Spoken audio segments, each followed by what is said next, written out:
So the level of Mercedes Moné's AEW creative control has been revealed. We'll talk about it. Plus, we have an update on an absent WWE champion and the latest on planned changes to SmackDown. It's all in the Cultaholic Wrestling news right now. Mercedes Moné in the news today. She's been winning all the belts and getting all the wins.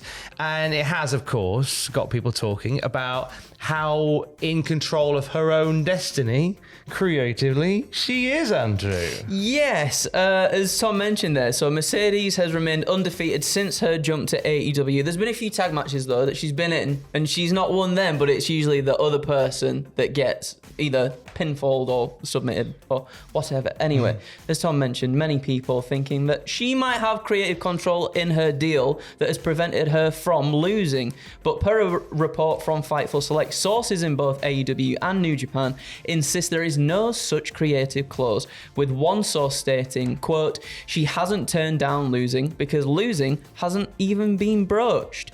Both companies had plans to push her heavily. So the reason that she hasn't lost a match in a long time, and the reason that she has all the belts, is because companies have wanted her to have all the belts. Yeah. This isn't something that Mercedes has Hulk Hogan, as some people have suggested. That doesn't work for me, sister. But no, this is something that the companies just want her to be. And you know what? I like her as this sort of all-belt style ambassador. So she's got the TBS title. She's got the New Japan Strong Women's title. She's got the Rev Pro Undisputed British Women's title, which of course comes with the Queen of Southside title. Andy Quilden was on Cultaholic recently to talk about what that means as well. All of this, and obviously that CEO character and presentation makes these allegations really ring true. Mercedes Moné in interviews had said, like, oh, she controls her own narrative and she controls these things, but it's sort of believed that that was all in character work rather than her shooting brother, sister, brother. Yeah, that's it, isn't it? I think, do you know what as well? I guess when around about the time we were getting excited that she was turning up in AEW, obviously the injury happened as well, and that took her away from TV for a good solid year. And I feel like not having her there, why not sort of like when she comes into the company proper, push her as this, well, rightly so as well, because she's often seen as one of the faces of the women's revolution within wrestling, within WWE as well. She's a big deal. And why not push her to that level to when you get someone who's ready to sort of like really push their own career, like have them be the one to take down Mercedes Moné in a big way. Like that really gets somebody over at the end of the day too. So I don't mind it personally. In fact, you mentioned the injury, and the last time that Mercedes Moné was pinned was the night that she got injured when the finals of the New Japan Strong Women's title tournament, which she called an audible on in the ring herself as well. Yeah, she was meant to win that match, but as we know, it was she suffered an injury, and it was her in the ring that went, Willow beat me because I think I'm going to be gone for a bit. Yes, and that was what happened. That was the last time she lost a match. But those match decisions aren't down to Mercedes Moné. They are down to the creative forces guiding her, and they just don't want her to lose right now. Liv Morgan isn't going to be losing the women's tag team title for the time being because she's off in Japan filming the movie Bad Lieutenant Tokyo. Talked about this yesterday. She is off the scene already, and PW insiders say that not only is she already in Japan filming this movie, they say the belief is that she will be back within a month or so, if not sooner. There are no plans for Liv Morgan and Raquel Rodriguez to be stripped of the WWE Women's Tag Team belts. So I think if it's going to be a month, that sort of translates to at most like 4 episodes of whatever TV show you fall upon. Yeah, you would think so, wouldn't you? Yeah, for sure. So I think as long as you've got Raquel Rodriguez on TV representing, I think that not only will you keep the women's tag team title alive, but you could probably have some fun in her absence as well. Oh, Carlito get it in there somehow as well. You know, like I guess so. I mean, it's obvious that WWE haven't been the best when it comes to booking these championships or the division as a whole in the first place. So it's no surprise, because I feel like we've had other champions within the company have their belts stripped away for less time being away as well. So I mean, for the tag team championships, it doesn't necessarily surprise me too much. There's a wild inconsistency about the whole thing, isn't there? Yeah. Wild inconsistency. Randy Orton lost his WrestleMania opponent in Kevin Owens.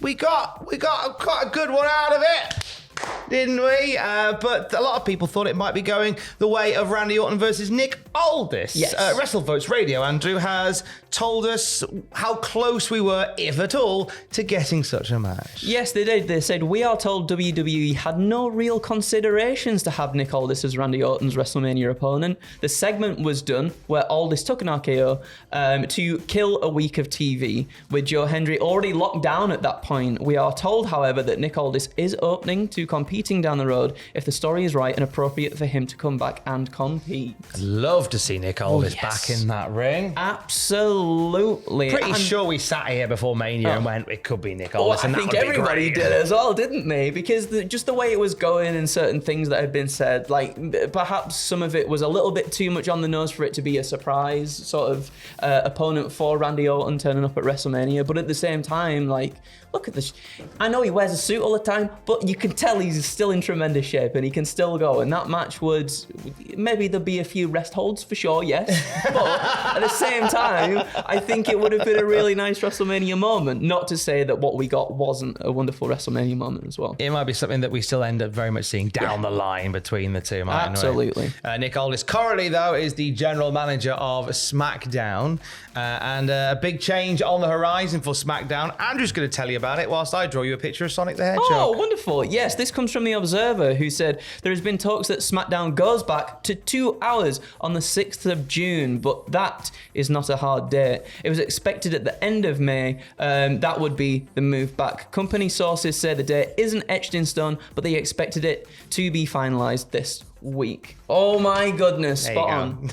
You're very welcome. Such a good... Oh, no. That was lovely. I'm excited for SmackDown to go back to 2 hours. I think the 3-hour format has kind of...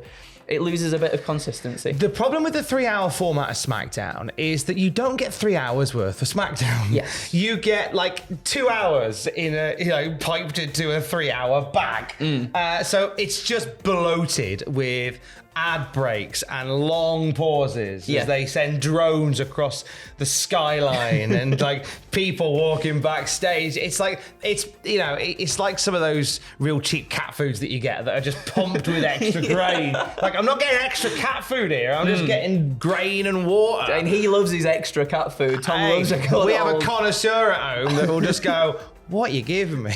True. It's what they are on Deliveroo tonight, and I forgot to get you some on the way home. Well, this won't do. I will protest. We can get to the door.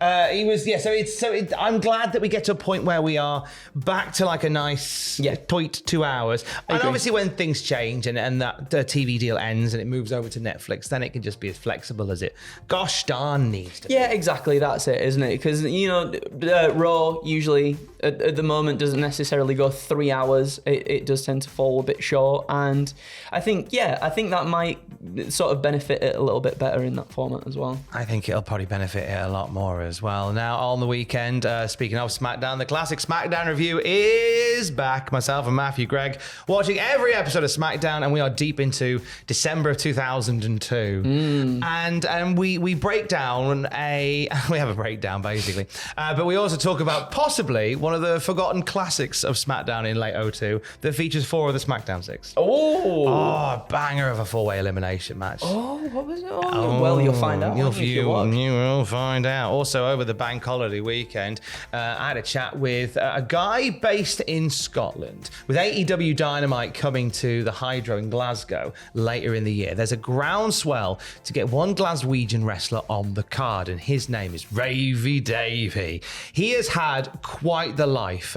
He spent a lot of time in gangs, he spent some time in prison, and has come out the other side of this, and he's running this wrestling school, and he is a champion in his community right now, and he's giving kids the opportunity to get into wrestling, the kind of opportunity that he would have snatched with both hands as a younger guy as well. And with Dynamite coming to Scotland, there is such support for him online and on TikTok to be a part of that show in some way, and this is a campaign I can truly get behind. You can check out my full chat with Ravy Davey, meet the man, the myth, the legend himself on the podcast feed this weekend. And let's get Ravy Davey to AEW Dynamite in Glasgow. Let's get behind the man in question. He's a lovely guy. He nearly eliminated me from the Rumble on Sunday. Yeah, him. We're friends now. Oh, you're friends now? Yeah, we're friends now. Okay. We're friends now. But check that out on the podcast feed over the weekend. And for the very latest wrestling news at any time, you can check out cultaholic.com. Kiss, kiss. Love you, bye.